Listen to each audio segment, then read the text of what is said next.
juga. Bisa Kamu yang khawatir loh. Kalau kita bisa jadi polisi. Iya. Polisi tidur. Injek-injek dong. Bukan kan yang di Kejerokan mobil. ya. Aku ini istri Kapoldur. Apa tuh? Kepala polisi tidur.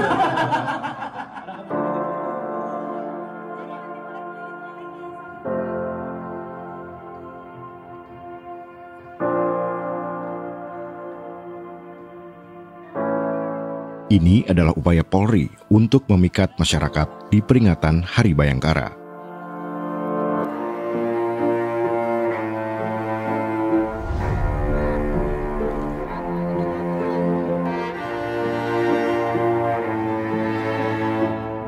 Memasuki usia ke-79, Kepolisian Republik Indonesia berupaya untuk lebih dekat dengan warga.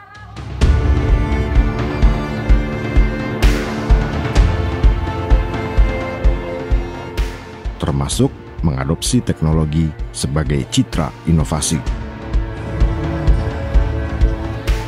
Misi memperbaiki wajah di tengah sejumlah peristiwa yang masih menyisakan noda di wajah Bayangkara.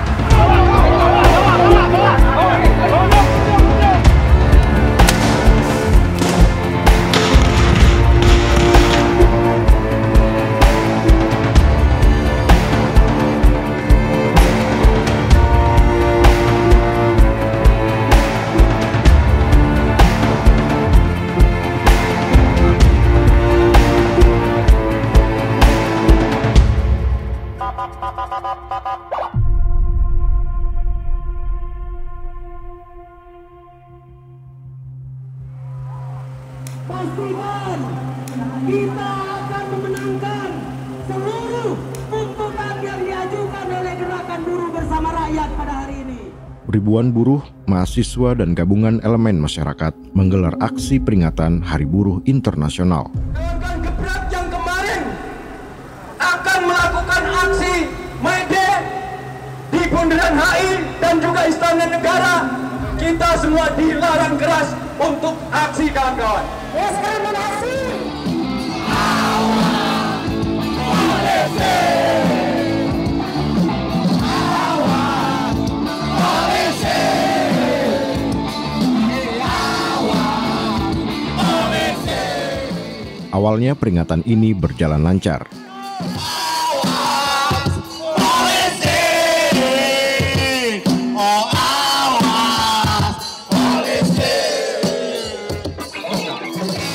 Tapi kemudian polisi membubarkan aksi massa pada sore hari.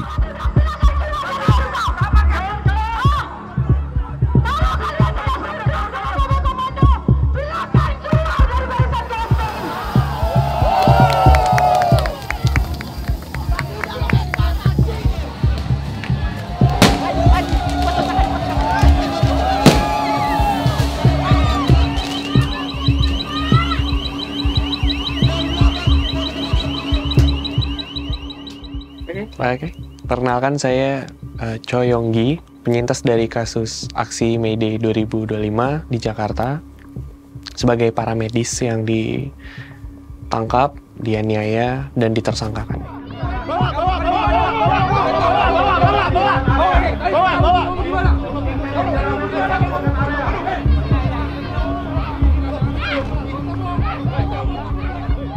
Polisi menangkap 14 orang, termasuk Yonggi dan rekannya yang menjadi tim paramedis pada saat membubarkan aksi. Polisi berargumen bahwa mereka ditangkap karena melakukan perlawanan saat diminta untuk membubarkan diri. Padahal saat itu Yonggi tengah berupaya memberikan bantuan medis untuk salah satu peserta aksi yang terluka.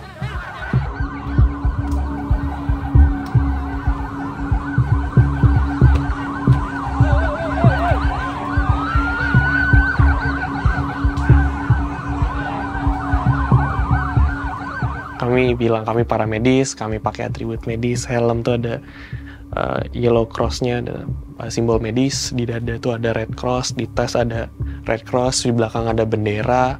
Kami juga bawa tas medis warna merah, ada tulisannya medis. Sangat lengkap sih, untuk atributnya lengkap sekali. Ya, jadi masih dianiaya juga, dipukulin.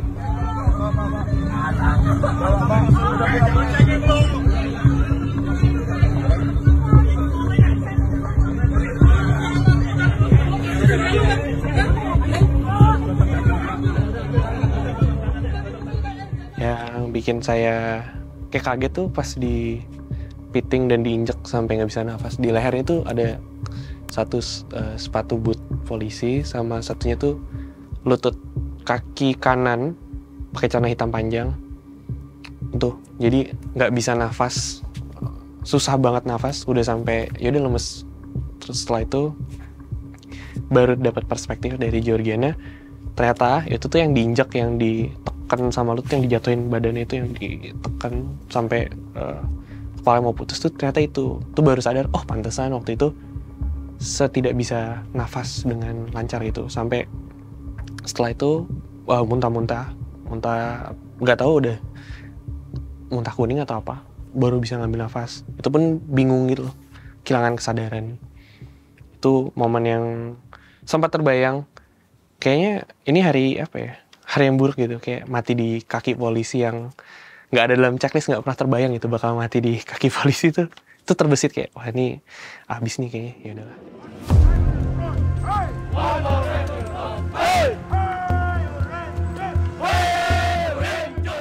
Yayasan Lembaga Bantuan Hukum Indonesia atau YLBHI mencatat, dugaan penggunaan kekuatan berlebih terjadi saat pengamanan aksi May Day 2025.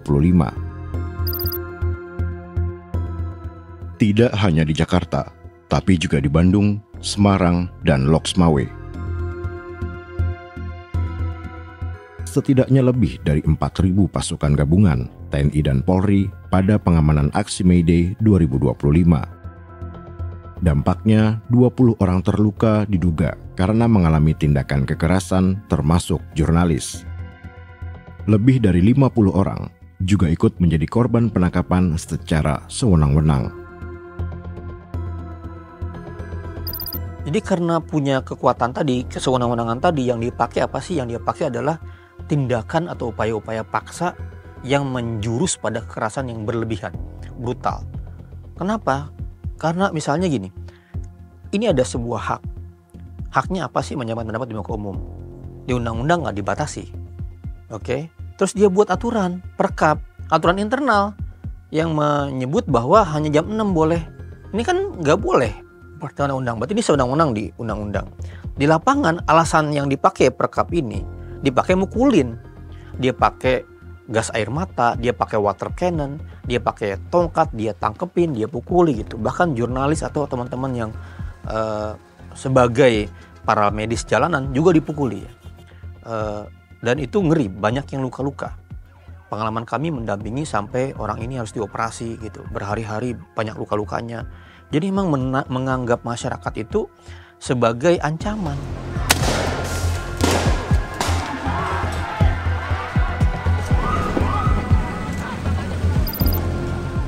Setidaknya ada lebih dari 600 peristiwa kekerasan yang dilakukan oleh polisi sepanjang Juli 2024 hingga Juli 2025.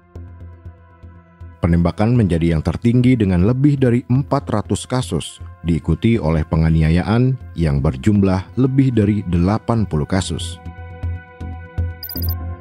Bahkan dalam kurun tahun 2020 hingga 2025, terdapat lebih dari 4.000 peristiwa kekerasan yang dilakukan oleh kepolisian. Hal ini mengakibatkan ratusan orang tewas, ribuan orang terluka, dan belasan ribu lainnya menjadi korban penangkapan dan penahanan sewenang-wenang.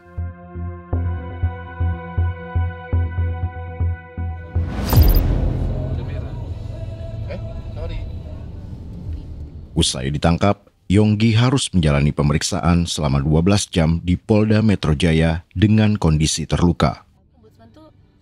Yonggi sempat menjalani pemeriksaan tanpa didampingi oleh satupun penasihat hukum. Nah, baru di saat masuk Polda, ada teman yang dijahit, lukanya 6 jahitan. Terus kalau dari aku sih nggak ada perlu penanganan apa-apa sampai jam 11 malam. Itu udah mulai di tengah interogasi, mulai mimisan,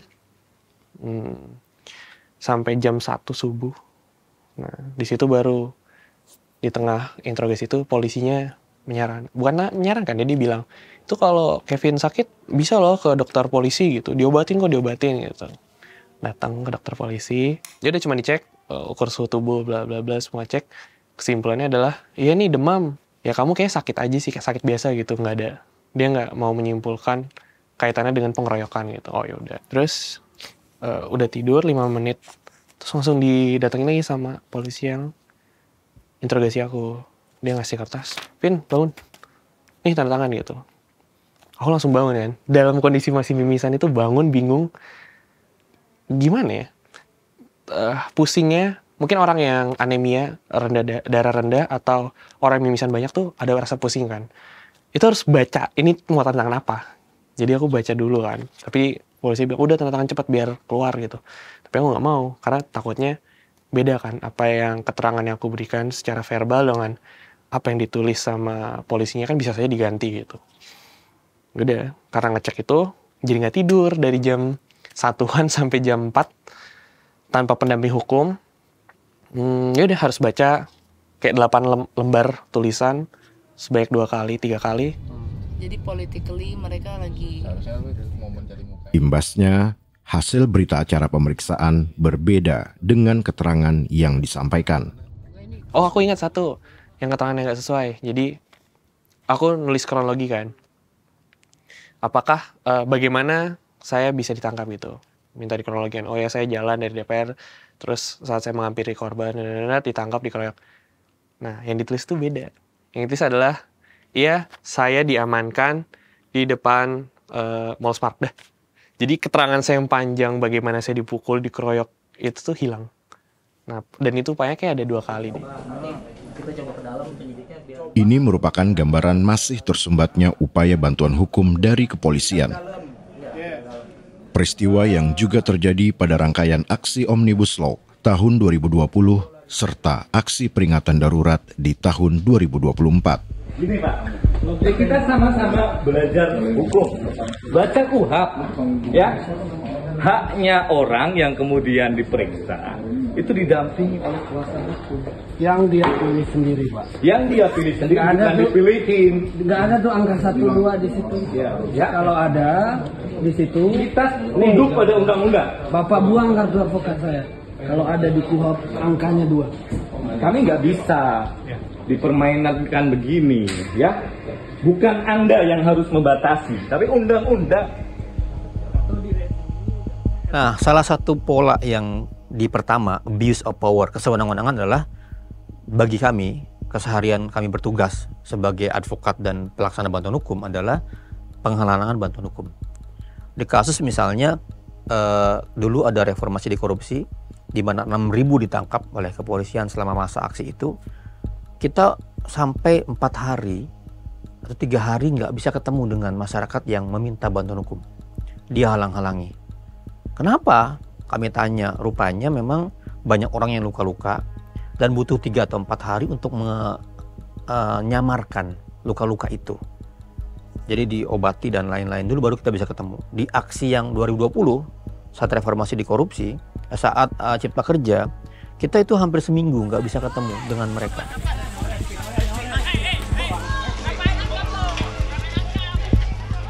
Tidak hanya itu, pengacara publik kerap kali harus mengalami kriminalisasi saat memberikan bantuan hukum kepada warga.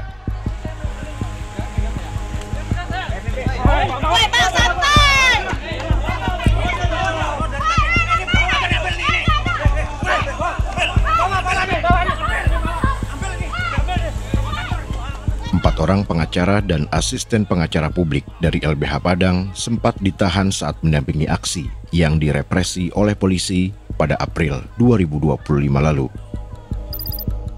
Terakhir, Diki Rafiki dan Indira Suryani yang juga pengacara publik LBH Padang mendapatkan panggilan dari Polda Sumatera Barat. Keduanya dimintai keterangan setelah dilaporkan melakukan pencemaran nama baik oleh salah satu hakim Pengadilan Negeri Padang.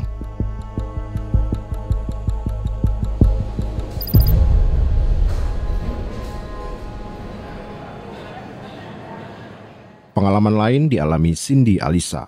Perkenalkan, nama saya Cindy dan 4 tahun belakangan ini saya sedang berjuang mencari keadilan di Polres Metro Jakarta Timur.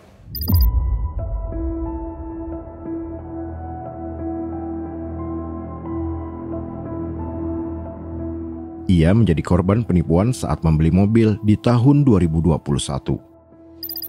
Mobil yang ia beli tidak sesuai dengan deskripsi yang diberikan penjual. Cindy pun melapor ke polisi atas peristiwa yang dialaminya. Laporan pertama saya itu tahun 2021, kemudian tahun 2022 dihentikan, tepatnya bulan Mei. Jadi waktu itu penyidik meminta saya untuk damai saja, dia bilang seperti itu. Akan dilakukan restoratif justice karena dari terlapor ada itikat baik dan saya diminta untuk bertemu Kanit. Saya bilang saya minta waktu dulu ya, soalnya kan Bapak bilang itu kasusnya udah jelas, saksi ada, bukti ada, udah harusnya naik sidik. Kenapa saya tiba-tiba diminta cabut laporan atas dasar kemauan dan kesadaran sendiri tanpa ada paksaan dari pihak manapun, suruh ketemu Kanit seperti itu. Saya minta waktu, kemudian saya di follow up kembali dan waktu itu ditentukan jadwal, tapi saya sakit. Nah, ketika saya sakit, beberapa hari kemudian SP2 Lit itu turun. Dihentikan.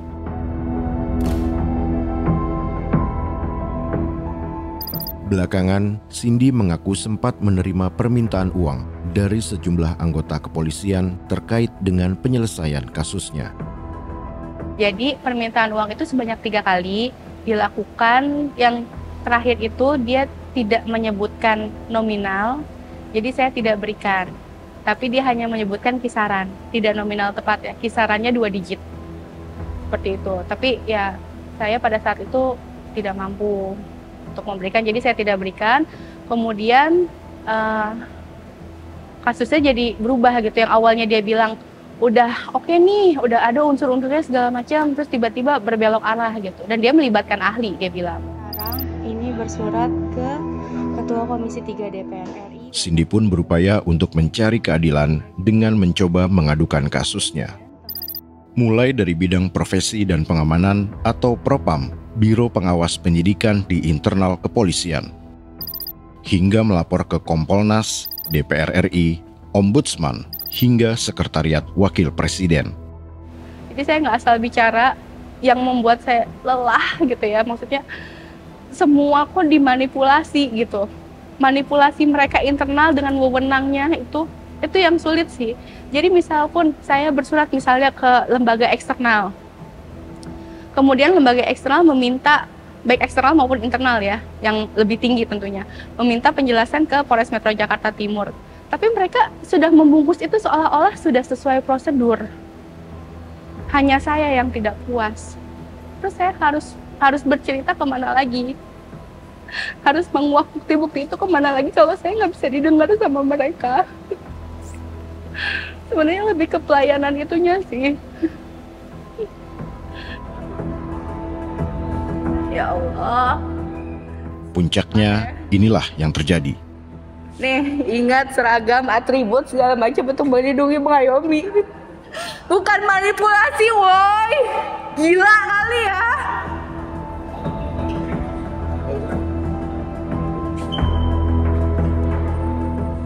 Komitmen Kapolri segala macam, mana? Dijalanin nggak tuh? Mana? Terlapor bayar berapa sih? Hah? Gue jual ginjal juga nih buat bayar hukum. Gila kali ya. Merasa kebingungan, Cindy merekam aksi protes di Polres Jakarta Timur. Video ini kemudian menjadi sorotan publik, meskipun akhirnya tidak mendapatkan respon dari kepolisian. Buat apa ngelindungin orang-orang zolim? Video saya kemarin sempat viral gitu kan, alhamdulillah. Tapi ternyata no viral no justice itu sudah bergeser. Keviralan itu tidak pernah ditanggapi oleh pihak kepolisian sama sekali. Ratusan bahkan jutaan orang ngetek divisi Humas Polri, ngetek Polresnya, ngetek Kapolri, nggak ada satupun yang merespon gitu. Catatan kinerja anggota polisi seperti ini juga banyak terjadi di kasus lain. Bahkan sempat muncul tagar percuma lapor polisi setelah viralnya kasus dugaan pelecehan 3 anak oleh ayahnya sendiri di Luwu Timur, Sulawesi Tengah. Laporan dari ibu korban kemudian dihentikan oleh Polres Luwu Timur dengan dalih kurang alat bukti. Sejumlah kasus kekerasan seksual pun masih terjadi di lingkungan kepolisian. Sejumlah korban kekerasan seksual justru kembali mendapatkan hal serupa dari kepolisian saat berupaya melaporkan kasusnya. Salah satu kasus yang cukup menyita perhatian publik adalah pencabulan anak yang dilakukan oleh mantan Kapolres Ngada, Nusa Tenggara Timur. Disanggupi oleh F untuk menghadirkan anak tersebut di hotel pada tanggal 11 Juni 2024. Selama kurun tahun 2020 hingga 2025, ada lebih dari 80 kasus kekerasan seksual yang terjadi di kepolisian. 7 diantaranya terjadi pada kurun Juli 2024 hingga Juni 2025.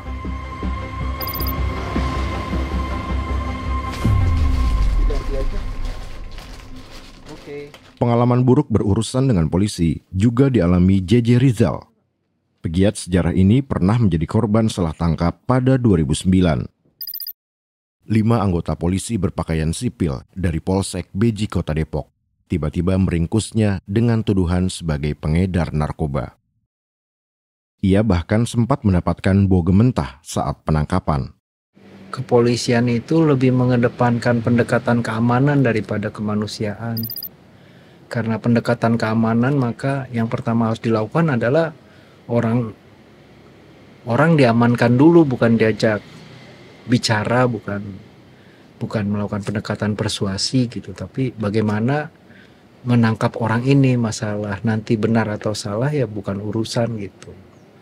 Artinya itu belakangan lah nanti diurus itu. Rizal akhirnya melapor ke Polda Metro Jaya untuk mendapatkan keadilan. Kasus ini berakhir lewat jalur pengadilan. Hakim pun memvonis bersalah kepada 3 anggota polisi yang melakukan salah tangkap. Majelis Hakim Pengadilan Negeri Depok memutuskan ketiganya terbukti melanggar pasal 351 ayat 1 KUHP. Mereka pun mendapatkan vonis 3 bulan penjara, lebih ringan dari tuntutan 5 bulan penjara. Sebenarnya sedang berpikir membantu membenahi polisi bagaimana caranya agar dalam proses penangkapan orang tuh prosedurnya harus lebih benar gitu ya, harus lebih mengikuti prosedur sebagai pengayom masyarakat ya, bukan. Jadi saya benar-benar pergi ke pengadilan itu dengan bayangan tidak ingin polisi itu dipecat, tapi bagaimana membuat kasus ini menjadi pintu untuk polisi itu berbenah dalam praktik yang paling rutin keseharian, yaitu berhubungan dengan masyarakat. Namun kasus salah tangkap, penangkapan sewenang-wenang, dan rekayasa kasus masih terjadi. Pada 2013, sejumlah pengamen di Cipulir, Jakarta Selatan menjadi korban salah tangkap dalam kasus pembunuhan.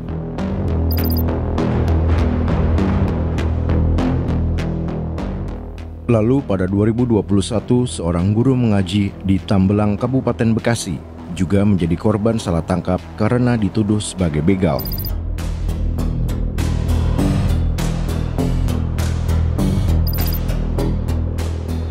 Kontras mencatat lebih dari 44 kasus salah tangkap terjadi sepanjang bulan Juli 2024 hingga Juni 2025. 8 orang tewas, 35 orang terluka karena diduga juga mengalami penyiksaan pada saat peristiwa salah tangkap ini terjadi. Sementara upaya rekayasa kasus yang diduga dilakukan oleh kepolisian terjadi pada kasus Afif Maulana di Padang serta Gama di Semarang. Afif tewas setelah diduga mendapatkan penganiayaan dari sejumlah anggota kepolisian, sementara Gama tewas setelah menjadi korban penembakan oleh salah seorang anggota polisi. Pada awalnya, pihak kepolisian menggunakan keterangan penyebab kematian yang sama pada kedua kasus ini, yakni terlibat dalam tawuran. Kesehariannya itu kita melihat ada kecenderungan penggunaan kesewenang-wenangan, abuse of power. Jadi merasa punya kuasa, merasa punya jabatan, merasa punya seragam, dengan mudah melakukan pelanggaran. Karena pakai seragam, melakukan tilang. Terakhir misalnya ada yang pakai motor terus dia nyetop ngambil uang. Itu keseharian yang kita lihat gitu. Dalam penanganan kasus, menerima pengaduan, menangani kasus, itu terserah dia. Dia mau teruskin, dia mau lambatin, dia mau perpanjang, dia mau tangkap, dia mau tahan. Itu ukuran indikatornya itu tidak profesional. Jadi sekarang kita melihat kesewenang-wenangan. Rangkaian peristiwa kekerasan dan penyalahgunaan kewenangan menjadi kemunduran bagi semangat para pendiri bangsa saat membangun kepolisian di awal kemerdekaan. Ketika kita merdeka, seluruh pendiri bangsa ini kan punya ingatan dengan itu. Soekarno dibuang, Soekarno ditangkap, ya kan? Kongres Pemuda ditongkrongin polisi-polisi gitu kan? Syahrir punya pengalaman, Hatta punya pengalaman, mereka dibuang ke Dikul. Hampir semua tokoh bangsa itu punya pengalaman dengan polisi kolonial dan berujung pada pembuangan, pada pemenjaraan. Jadi bayangan mereka ketika mereka mau bentuk polisi di masa Republik baru berdiri, ya gue nggak mau lah bikin polisi yang kayak polisi kolonial itu.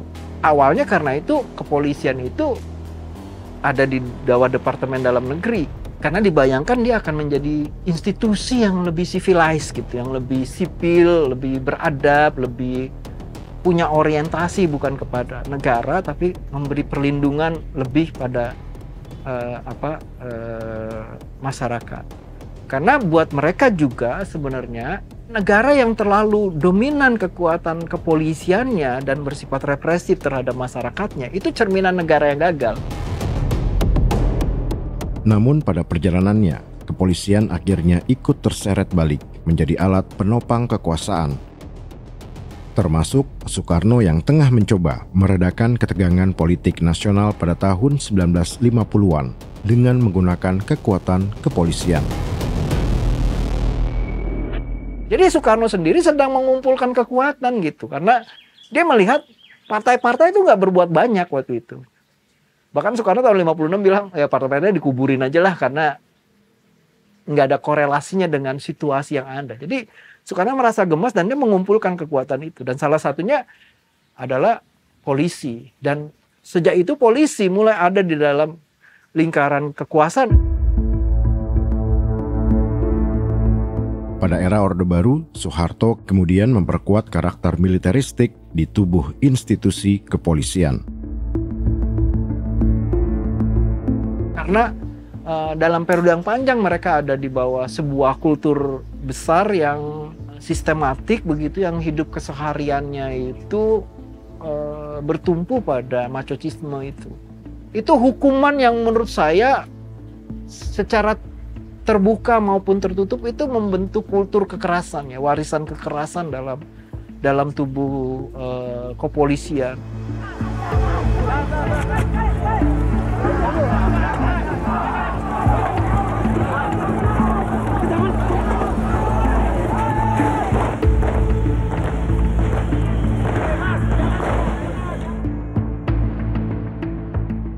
Kepolisian hari ini adalah salah satu monumen penting dari amanat reformasi 1998. Penghapusan dua fungsi ABRI akhirnya membawa pulang kepolisian kepada marwahnya untuk menjadi sipil. Tapi kan itu yang dibayangkan pada tahun 98 ketika polisi dipisahkan dari ketentaraan dengan bayangan bahwa kita ingin tentara pulang ke barak. Tapi kita juga ingin polisi pulang ke masyarakat. Ya, mereka nggak lagi menjadi pengayom militer atau negara, ya, karena negara Orde Baru adalah negara rejim militer begitu ya. Ya kita kepingin mereka menjadi pengayom masyarakat.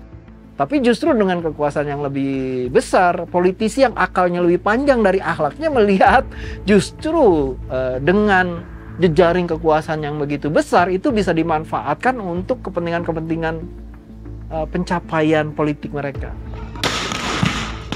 Termasuk pelibatan kepolisian dalam pengamanan sejumlah kepentingan ekonomi. Hingga akhirnya seperti inilah dampak yang terjadi.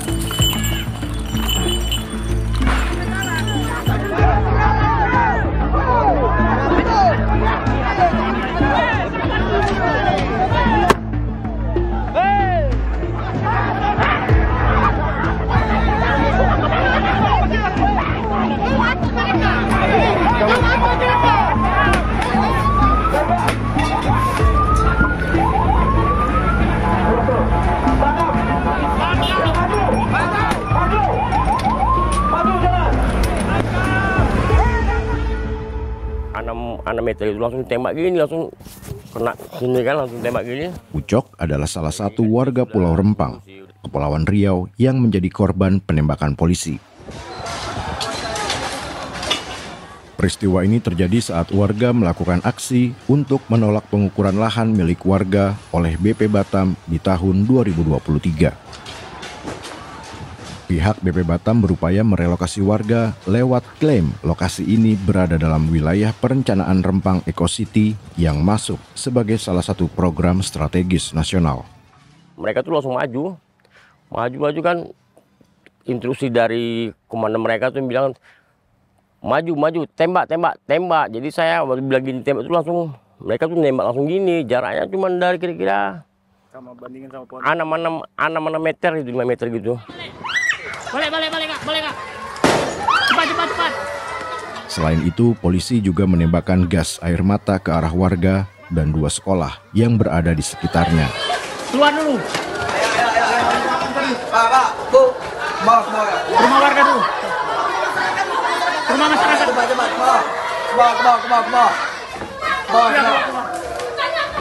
Rumah warga dulu. Cuma saya kesalnya ya, kenapa harus ini ya rata gitu ya. Kalau katanya kalau ke atas itu enggak, dia begitu dia tembak tuh langsung jatuh ke bawah, langsung berasap nih, makanya saya kena 2 kali, kena pelurunya, kena asapnya juga gitu.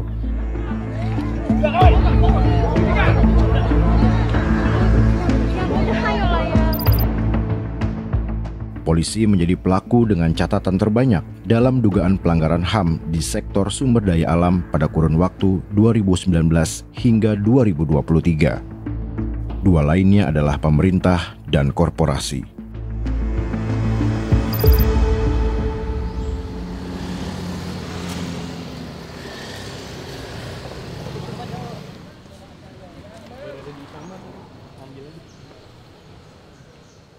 Hari ini, Coyonggi bersama 8 dari 14 tersangka di aksi May Day 2025 menyambangi Kompolnas. Aduh, kayak kalau dibilangin sabar tuh udah gak cukup. Agenda ini adalah upaya mendapatkan keadilan setelah mereka ditetapkan sebagai tersangka usai mengalami penangkapan pada aksi 1 Mei 2025. Menurut laporan YLBHI, setidaknya terdapat lebih dari 150 kasus kriminalisasi yang terjadi selama kurun tahun 2019 hingga 2025. Lebih dari 1.000 orang menjadi korban, yang sebagian besarnya merupakan warga yang tengah melakukan aksi demonstrasi. Tentu dari kami tuh mengharapkan ada titik terang ya, di mana ada tindak kekerasan, udah ada buktinya, korbannya juga bersuara, tinggal instrumen-instrumen untuk pembuktiannya, untuk penegakan keadilannya atau apa ya. Setidaknya pelaku kekerasan di luar prosedur yang berlebih ini tuh ada konsekuensinya lah. Jadi nggak sewenang-wenang untuk teman-teman yang aksi ke depannya, para medis, para legal, jurnalis, itu nggak bisa sewenang-wenang tuh dikasih kekerasan, terus pelakunya bebas begitu saja. Gitu.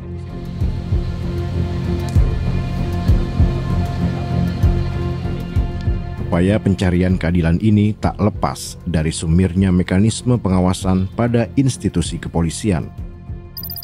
Padahal sejumlah riwayat kasus yang melibatkan kepolisian seperti kasus Sambo, kematian Gama, ataupun Afif Maulana bermula dari kewenangan besar kepolisian dalam proses penanganan perkara pidana. Gampang banget kan polisi bilang Gama gitu ya, dia melakukan tawuran, terus sebelumnya juga Afif juga di Padang juga disebut melakukan tawuran gitu kan. Polisi bisa mendefinisikan suatu tindak pidana. Nah, kewenangan mendefinisikan suatu tindak pidana itu kan bagian dari peradilan pidana. Nah, harusnya itu diimbangi dengan yang kita dorong, ICJ dorong, yaitu fungsi pengawasan pengadilan. Sistemnya harus dibuat check and balances gitu kan. Kenapa polisi bisa melakukan penangkapan, itu harus dilihat secara objektif, apakah dia terpenuhi atau enggak, terus nanti bisa dibawa di pengadilan. Praktik ini kemudian menjadi pupuk yang menyuburkan impunitas di tubuh kepolisian. Kita masih ingat dengan hukuman 5 polisi yang bertanggung jawab pada kasus Kanjuruhan hanya berkisar 1 hingga 2,5 tahun penjara.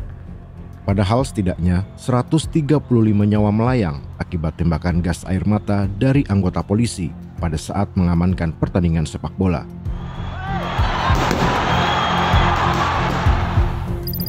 Pun dengan kasus kematian Afif Maulana yang akhirnya dihentikan oleh kepolisian. Demikian pula dengan polisi penembak Gama yang belum dipecat saat divonis bersalah serta dijatuhi hukuman 15 tahun penjara oleh Pengadilan Negeri Semarang. Sebenarnya kan dari teman-teman reformasi kepolisian itu punya aspek penting gitu ya. Gimana cara mendorong reformasi polisi itu ada 3 aspek. Yang pertama tadi yang saya bilang pengawasan di aspek peradilan pidana, karena kan ya fungsi penyidik paling besar lah sebagai aktor keamanan di negara ini, jadi dia harus direformasi peradilan pidana yang tadi saya bilang poin-poinnya. Lalu kemudian yang kedua adalah fungsi pengawasannya gitu, bahwa harusnya tadi yang seperti saya bilang gitu, kita nggak punya benar-benar pengawasan lembaga pengawas polisi. Kalau polisi melakukan tindak pidana tuh independent bodies yang ngelakuin investigasinya terus nge-refer kasusnya langsung ke penuntut umum dan bisa diproses secara hukum tuh nggak ada di Indonesia sama sekali. Semuanya rekomendasi dan balik lagi investigasinya nempel sama polisi juga yang akan melakukan penyidikan. Nah itu yang poin keduanya, harusnya ada independent bodies yang punya kewenangan investigative power untuk menyidik polisi. Ada 2 model mekanisme pengawasan kepolisian menurut Undang-Undang Nomor 2 Tahun 2002 tentang Kepolisian Negara Republik Indonesia. Pertama, ruang pengawasan di internal kepolisian yang berada di setiap jenjang. Mulai dari Mabes Polri pada tingkatan teratas hingga Polsek di tingkatan paling bawah.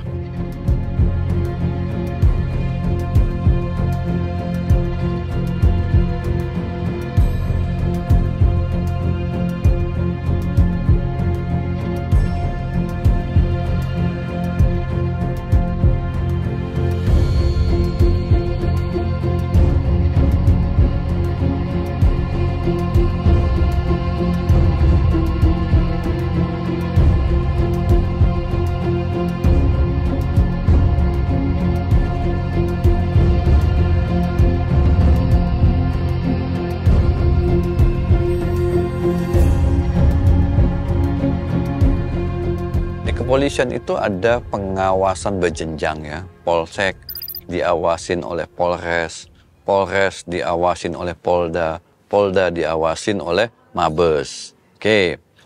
Lalu di dalam tubuh Polri sendiri ada Irwasum, ada Propam, dan juga untuk penyidikan ada Wasdik ya yang melakukan pengawasan terhadap proses penyidikan. Jadi sebetulnya ada secara normatif.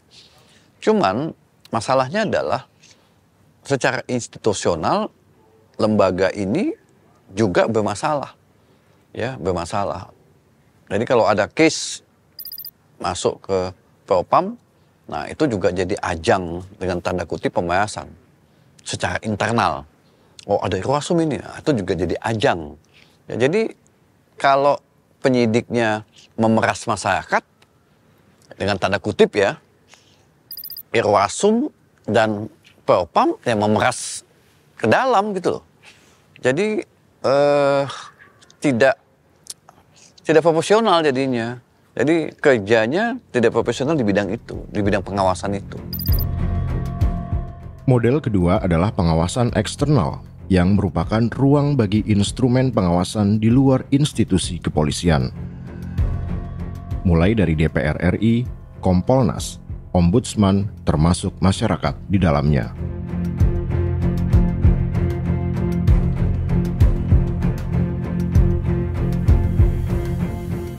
Nah ini sebenarnya cukup menarik sih kalau kita lihat. Sebenarnya Indonesia nggak punya lembaga pengawasan polisi. Kalau kita lihat gitu, kalau kita lihat bangun undang-undangnya, kita punya Undang-Undang Nomor 2 Tahun 2002 tentang kepolisian. Dia memperkenalkan ada fungsi Kompolnas gitu ya, Komisi Kepolisian. Tapi kalau kita lihat secara dalam lagi, ternyata fungsinya Kompolnas itu nggak untuk mengawasi polisi. Dia hanya memberikan rekomendasi kebijakan terkait dengan kepolisian kepada Presiden.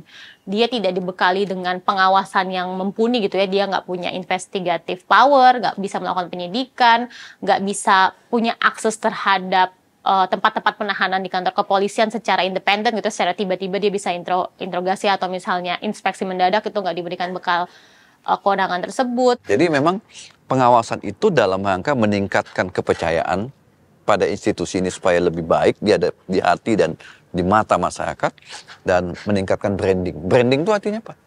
Ada kepercayaan dari masyarakat untuk mau melaporkan kasusnya. Masyarakat yakin ketika dilaporkan kasusnya on the track ini penyelesaiannya benar, bukan dipermainkan, bukan delaykan, dilama-lamakan.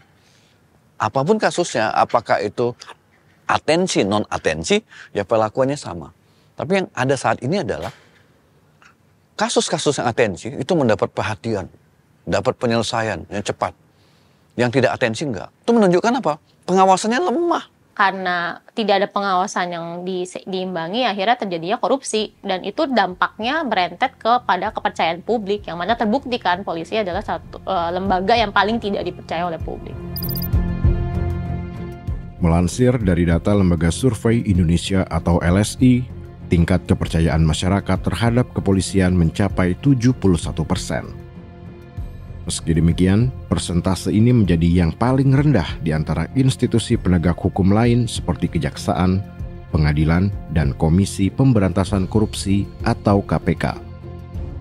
Sementara catatan akhir tahun 2024 dari Komisi Nasional Hak Asasi Manusia atau Komnas HAM, institusi polisi menerima lebih dari 600 aduan dari sekitar 2.000 aduan sepanjang 2024. Jumlah ini lebih banyak dari aduan yang dilayangkan kepada pemerintah pusat serta daerah dan korporasi. Demikian pula dengan laporan pengaduan terkait kepolisian di Ombudsman Republik Indonesia selama kurun 2020 hingga 2024. Menurut data Ombudsman, lebih dari 3.000 pengaduan masuk berkaitan dengan kepolisian.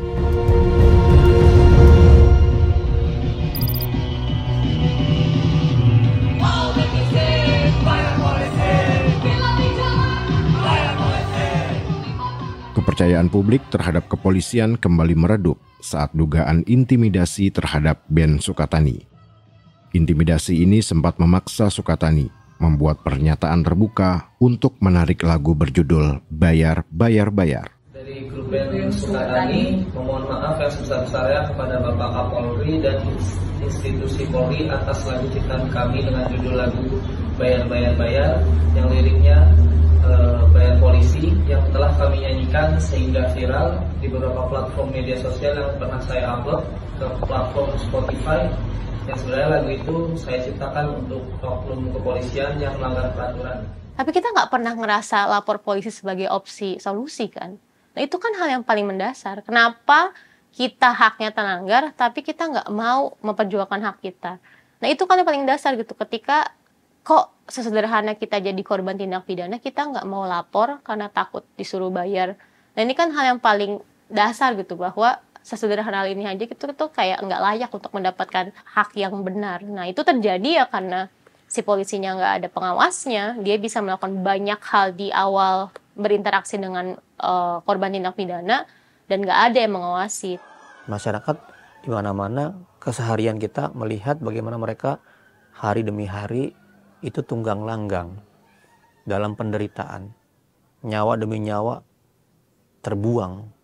Ya nggak kurang-kurang loh kasus mulai dari Salim Kancil, Giji di Seruyan gitu.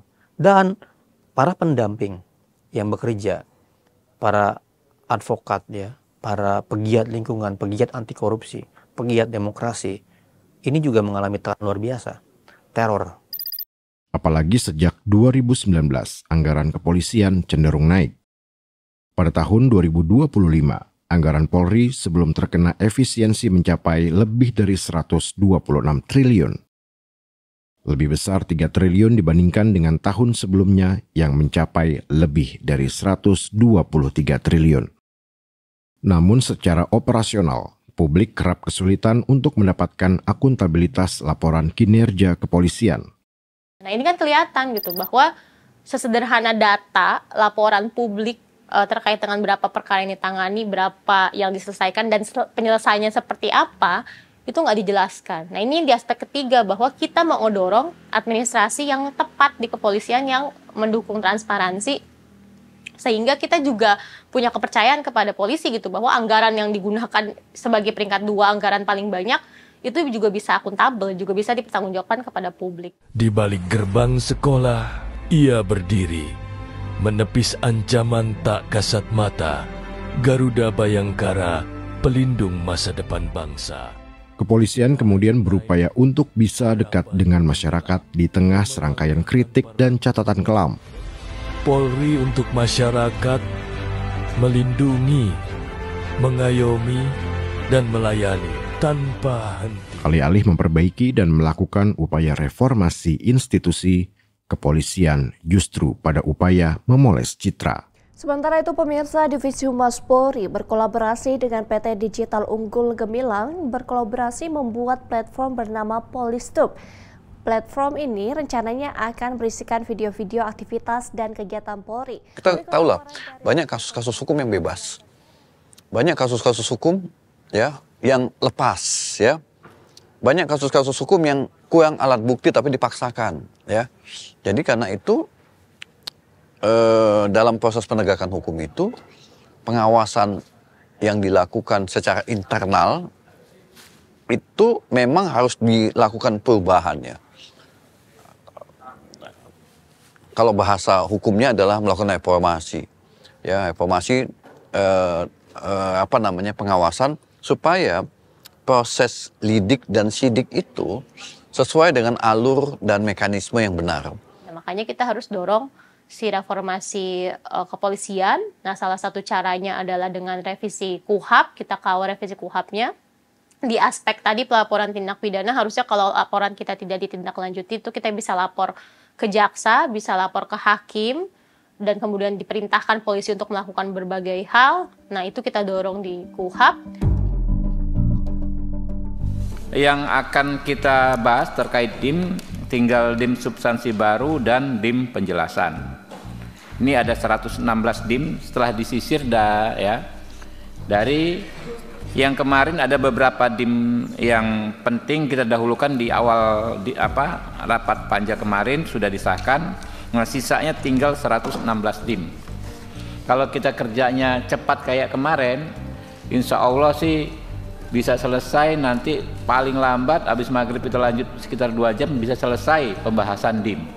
Kalau kita kerjanya seperti kemarin ya, kita teliti tapi tidak bertele-tele. Di tengah upaya masyarakat untuk mendorong reformasi kepolisian, DPR RI justru mencoba untuk mengebut proses pengesahan revisi KUHAP. Namun pembahasan revisi KUHAP mendapat sorotan publik lantaran dianggap tidak transparan. Selain itu, sejumlah poin dalam revisi KUHAP juga berpotensi menimbulkan kewenangan yang lebih besar bagi kepolisian. Namun, justru tidak diimbangi dengan pengawasan yang ideal bagi kepolisian secara operasional yang membuat masyarakat menjadi rentan. Misalnya pada sejumlah pasal yang membuat masyarakat rentan menjadi korban kriminalisasi karena wewenang luas polisi dalam penyidikan dan penyelidikan. Apalagi polisi juga dibekali dengan kewenangan upaya paksa terkait penangkapan, penyadapan, penggeledahan, serta penyitaan tanpa harus mendapat izin pengadilan. Belum lagi upaya paksa ini juga masih mengabaikan jaminan pencegahan kekerasan dan penyiksaan, juga dengan tidak adanya jaminan konsekuensi bagi polisi yang melakukan pelanggaran. Dampak lain adalah warga dipaksa untuk mendapatkan pengacara yang ditunjuk oleh pihak kepolisian. Padahal sebelumnya warga memiliki hak untuk memilih pengacaranya secara mandiri. Keadilan restoratif juga masih rentan disalahgunakan karena dilakukan dalam tahap penyelidikan sebelum tindak pidana ditemukan atau ditentukan ada.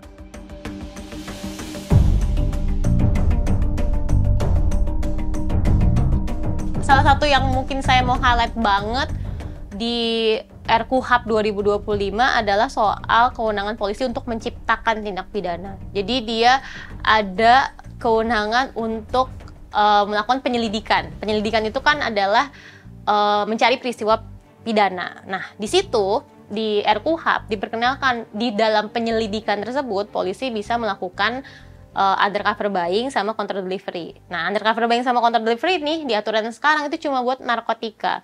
Tapi di RKUHP 2025 itu nggak dibatasin tindak pidananya apa. Nah, ini apa nih undercover buying sama counter delivery? Jadi polisi bisa ngirim barang ilegal ke kita dan nanti ketika kita terima kita bisa masuk pemidanaan, kita menguasai barang tersebut. Nah, itu jadi kewenangan penyelidikan di RKUHP. Kita udah bilang bahwa itu harusnya penyidikan, bahwa harus ada syaratnya, harus ada bukti permulaan yang cukup, nggak bisa ditaruh di penyelidikan untuk mencari tindak pidana. Tapi sampai sekarang nggak ada revisi di dalam draft RKUHP 2025 itu. Jadi bukan cuman kita bisa ditangkap tiba-tiba gitu, kita bisa diciptakan menjadi tersangka. Kalau yang sekarang ini kan banyak kelemahan. Kewenangan penggunaan upaya paksa masih terlalu tinggi. Ya.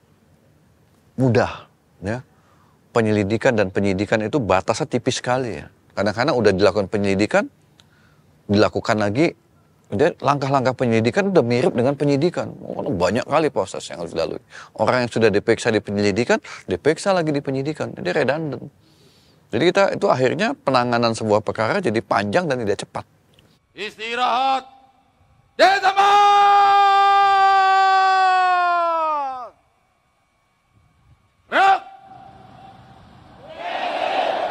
Lalu, seperti inilah respon dari negara.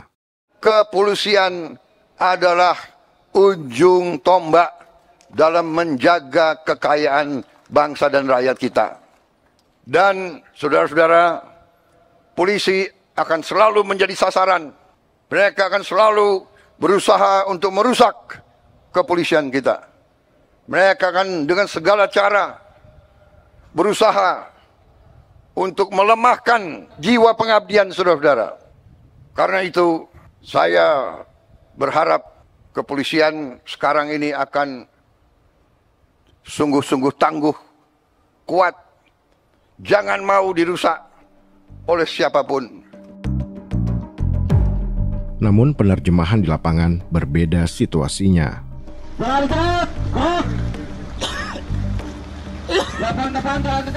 Salah satunya seperti pengamanan yang dilakukan kepolisian pada operasional salah satu perusahaan nikel di Bantaeng, Sulawesi Selatan.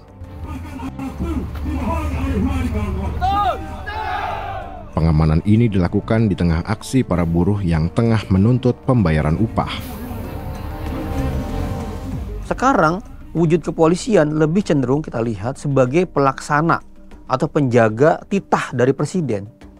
Jadi ini seperti hulu balang pada akhirnya. Semangatnya bukan semangat yang lahir bahwa dia adalah alat negara di mana masyarakat sebagai aktor utama yang dilindungi, tapi menjaga proyek strategis nasional, menjaga proyek investasi gitu. Sehingga masyarakat yang terdampak, yang protes dianggap sebagai ancaman. Sehingga perlu dipukul dan dikriminalisasi gitu.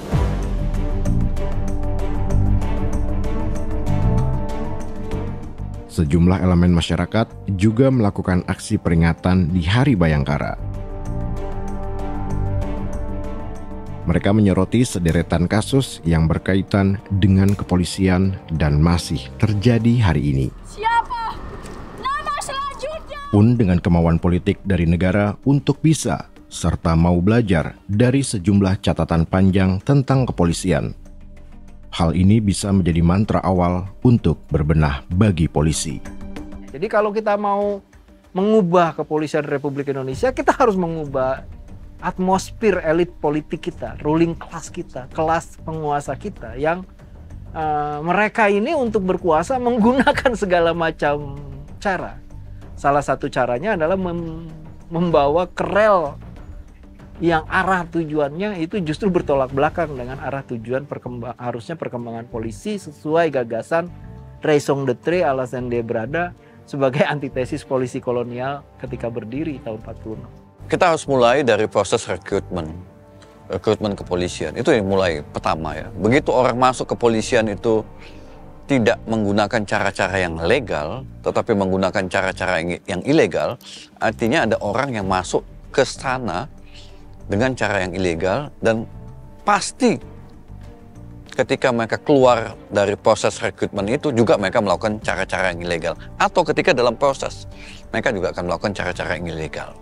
Jadi mereka menganggap ya gua masuk ke situ dengan membayar, dengan kata belece, dengan nepotisme, yang gua juga keluar nanti harus melakukan hal yang sama. Anda kapan saja pindah kena tangkap, kapan saja bisa kena tiba-tiba razia yang nggak jelas, kapan-kapan tiba-tiba digerebek ya, kapan-kapan tiba-tiba mendapat kekerasan gitu. Sampai saatnya tiba Anda akan kebingungan.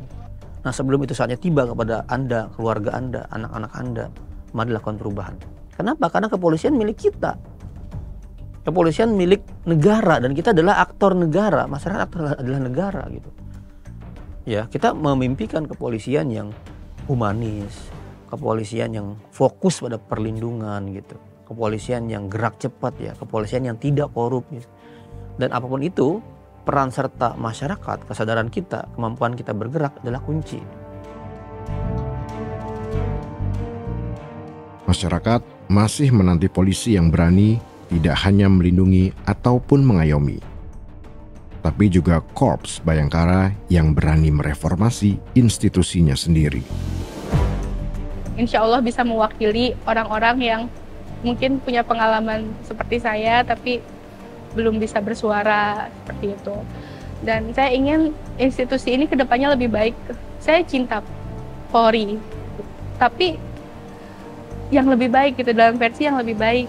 Jadi kalau yang sekarang tuh saya rasa sedih ya, hukum di negara kita seperti ini gitu. Saya nggak mau kedepannya hal ini tetap berlangsung gitu, sehingga mungkin nanti akan banyak korban. Seperti itu sih.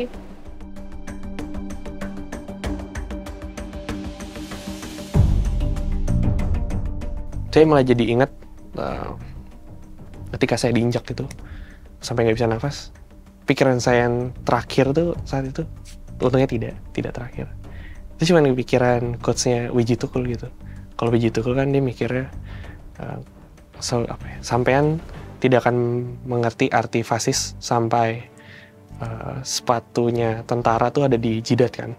Kalau saya mungkin memaknai polisi itu ya teman-teman di sini, kawan-kawan mungkin belum mengerti arti fasisme dari kepolisian kalau sampai ada sepatu polisi di sini dan dikeroyok gitu. Mungkin itu yang langsung terbesit itu. Hidup korban! Jangan diam! Jangan diam! Terima kasih kawan-kawan semuanya.